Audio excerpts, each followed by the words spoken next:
నమస్కారం అండి. నా పేరు doctor Rajesh Ukala, consultant physician at TX hospitals Banjara hills. అయితే ఈ మధ్య కాలంలో మనందరం వింటున్నాము, కోవిడ్ మళ్ళీ వచ్చేసింది. లాక్‌డౌన్ ఉండబోతుందా? ఇండియాలో కేసెస్ పెరుగుతున్నాయి.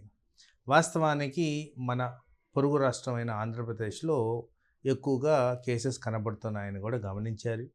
కొన్ని మరణాలు సంభవించినట్టు కూడా మనం వింటూనే ఉన్నాం. అయితే ఇక్కడ జరిగిందేంటంటే, ఈ కేసులన్నీ గూడా ఎవరైతే రిస్క్ ఉన్నవాళ్ళు, ఎక్స్‌ట్రీమ్ రిస్క్ ఉన్నవాళ్ళు, ఇమ్యూన్ సిస్టమ్ ఎఫెక్టెడ్ ఉన్న వాళ్ళలో ఎక్కువగా కనిపిస్తుందని గూడా గమనించారు. వాళ్ళల్లోనే మరణాలు సంభవించినట్టు గమనించారు. అయితే వాస్తవానికి పొరుగు రాష్ట్రమే గాబట్టి ట్రాన్స్‌మిషన్ అనేది మనందరికీ తెలిసిందే. ఈజీగా ట్రాన్స్‌మిట్ అవుద్ది కోవిడ్. సో, ఇక్కడ మనం గమనించుకోవాల్సిందేంటంటే, కోవిడ్‌ని ఎలా మనం నియంత్రించుకోవాలి? ఎలా రాకుండా, స్ప్రెడ్ అవ్వకుండా, మళ్ళీ మనం చూసిన ఈ పాండమిక్ థింగ్ రాకుండా చేయాలనేది ముఖ్యంగా ఇక్కడ అంశం. అయితే మనందరం గూడా ఒక హెల్తీ లివింగ్ హ్యాబిట్స్ అనేవి మెయింటైన్ చేయాలి. ఎందుకంటే వాస్తవానికి ప్రపంచవ్యాప్తంగా మనం చూస్తే మన దేశంలోనే అధికంగా డయాబెటిక్ పాపులేషన్ ఉంది. అలాగే డయాబెటిస్ అయితే ఎప్పుడైతే ఉంటదో ఇక్కడ ఇమ్యూన్ సిస్టమ్ ఎఫెక్ట్ అవుద్ది. అవయవాల మీద ఎఫెక్ట్ ఉంటుంది. Liver failure, kidney failure, heart failure ఇవన్నీ ఎక్కువగా కనిపిస్తూ ఉంటాయి. అందుకోసం వీళ్ళందరికి కూడా ఇమ్యూన్ సిస్టమ్ ఎఫెక్ట్ అయి ఉంటుంది కాబట్టి ఇక్కడ ఇమ్యూనిటీ మీద మనం ఎక్కువగా ఫోకస్ చేయాలి. అయితే ఈ సీజన్ వైరల్ సీజన్‌లో ఎక్కువగా వైరల్ ఇన్ఫెక్షన్స్ గమనిస్తుంటాం. సో, అట్ రిస్క్ ఉన్నవాళ్ళు అందరూ కూడా ఈ వ్యాక్సినేషన్ కంపల్సరీ పాటించాల్సిన అవసరం ఉంది. ఫ్లూ వ్యాక్సిన్ రెడీలీ అవైలబుల్ ఉంటుంది. ప్రతి హాస్పిటల్‌లోనూ వ్యాక్సిన్ వేసుకోవాలి. అలాగే కోవిడ్ గురించి మనం మాట్లాడుతున్నప్పుడు కోవిడ్ యాంటీబాడీస్ అంటే మనం రిస్క్‌గా ఉన్నప్పుడు కోవిడ్ యాంటీబాడీస్ ఉన్నాయా? లేవా? అవసరమైన చోట booster doses government hospitals almost అన్నిట్లో కూడా ఈ ఫెసిలిటీ ఉంది. పెద్ద పెద్ద హాస్పిటల్స్‌లో మనకి కోవిడ్ వ్యాక్సినేషన్ అవైలబిలిటీ ఉంటుంది కాబట్టి దాన్ని మనం అవసరమైన చోట వేసుకోవడం అనేది ముఖ్యం.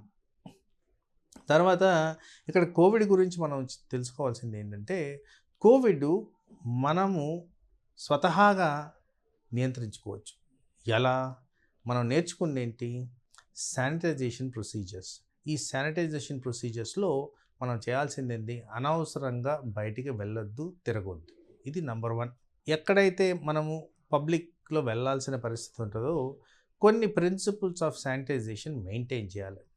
వాటిల్లో ముఖ్యంగా మనం గమనించాల్సింది ఏంటంటే ఫేస్ మాస్క్ ధరించడం. అండ్ ఫేస్ మాస్క్ ధరించిన తర్వాత ఎప్పుడైతే మనకి ఫ్లూ సీజన్‌లో కోల్డ్, కాఫ్ వస్తుంటదో మనం తరచుగా చేసేది ముక్కో, చెయ్యో, కన్నో పట్టుకోవడం అని. అలాంటివి తగ్గించుకోవడం. హ్యాండ్స్ హైజీన్, హ్యాండ్ శానిటైజేషన్ ప్రాపర్‌గా మెయింటైన్ చేయడం. సోషల్ డిస్టెన్సింగ్ ప్రాపర్‌గా మెయింటైన్ చేయడం. సెల్ఫ్ ఐసోలేషన్ అంటే జలుబు దగ్గు వచ్చిన వాళ్ళు సెల్ఫ్ ఐసోలేట్ చేసుకోవడం, ఇంట్లోనే ఒక రూమ్లో ఉండడం. ఇలాంటివన్నీ పాటిస్తూ మన దినచర్యలు ఏవైతే సక్రమంగా జరగాలో అంటే ఉదయం నుంచి సాయంత్రం వరకు మనకి ఇమ్యూనిటీ సిస్టమ్ బెటర్గా మెయింటైన్ చేసేది హెల్తీ హ్యాబిట్స్ ఏవైతే ఉన్నాయో అవి పాటించడం. రెగ్యులర్గా ఒక హెల్తీ డైట్ పాటించడం. హైడ్రేషన్ ప్రాపర్గా మెయింటైన్ చేయడం. ఎవరికైతే హెల్త్ రిలేటెడ్ ప్రాబ్లమ్స్ ఉంటాయో వాళ్ళు టార్గెట్ ఓరియంటెడ్‌గా మెయింటైన్ చేసుకోవడం. అవసరమైన చోట ఈ సీజన్‌లో పర్టిక్యులర్‌గా బ్లడ్ టెస్ట్ చేసుకొని అవి టార్గెట్ లెవెల్‌కి ఉన్నాయా? లేవా? ఎక్స్‌పర్ట్ ఒపీనియన్ తీసుకోవడం. దాన్ని కంట్రోల్‌లో ఉండేటట్టు చేసుకోవడం. ఇవన్నీ కూడా ఓవరాల్‌గా మనం ఫోకస్ చేసేది మన ఇమ్యూన్ సిస్టమ్ ప్రాపర్‌గా ఉందా? లేదా? అనేది టార్గెట్ చేసుకోవడం. ఇలా చేస్తే కోవిడ్ ఒకవేళ వచ్చినా గానీ తీవ్ర రూపం దాల్చకుండా స్వతహాగా నిర్మూలించేగా మనం చేసుకోవడం, మన బాడీని తయారు చేసుకోవడం అనేది ముఖ్యం. ఇకపోతే ఎక్స్‌ట్రీమ్స్ ఆఫ్ ఏజెస్ చిన్నపిల్లలు, పెద్దవాళ్ళల్లో రిస్క్ అనేది ఎక్కువ ఉంటుంది కాబట్టి వీళ్ళు ఇంకొంతగా ఎక్కువగా జాగ్రత్తలు తీసుకోవాలని కూడా నేను సూచిస్తున్నాను.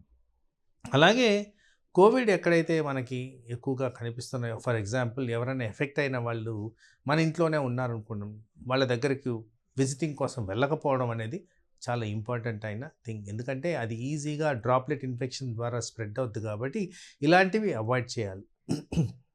మ్యాటర్ ఆఫ్ 2 వీక్స్లో బాడీలోంచి వెళ్ళిపోద్ది. దీన్ని ఈజీగా మనం నిర్మూలించవచ్చు.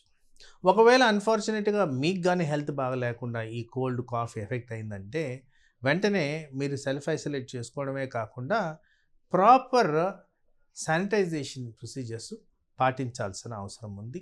సెల్ఫ్ ఐసోలేషనే కాకుండా అవసరమైన చోట అంటే తీవ్రత పెరుగుతుంది, జలుబు దగ్గు ఎక్కువ అవుతున్నాయి, జ్వరాలు ఎక్కువ అవుతున్నాయి, ఒళ్ళు నొప్పులు పెరుగుతున్నాయి అంటే మీ డాక్టర్ని సంప్రదించి వాళ్ళు ఇచ్చిన సూచనలు సలహాలు మెయింటైన్ చేస్తూ అవసరమైన చోట బ్లడ్ టెస్టులు ఇది కోవిడ్కి సంబంధించిన టెస్టులు కూడా చేసుకోవాల్సిన అవసరం అయితే ఉంది. కాబట్టి ఇది కూడా మనం గమనించుకోవాల్సిన అవసరం ఉంది. ఇవన్నీ చేస్తే ఇప్పుడున్న పరిస్థితులు మనం ఈజీగా అధిగమించవచ్చు. వాస్తవానికి ఇప్పుడున్న కోవిడ్ వేరియంట్ ఏదైతే స్ప్రెడ్ అవుతుందో అంత తీవ్ర రూపం దాల్చలేదనేదే గవర్నమెంట్ వాళ్ళ సూచనలు. బట్ అది తీవ్ర రూపం దాల్చకముందే మనం ప్రికాషన్స్ తీసుకొని అది స్ప్రెడ్ కాకుండా ఒక రెస్పాన్సిబిలిటీ కింద మనం తీసుకొని దీన్ని ఈ విధంగా చర్యలు తీసుకుంటూ నివారించుకోవడం అనేది నా మనవి. నమస్తే.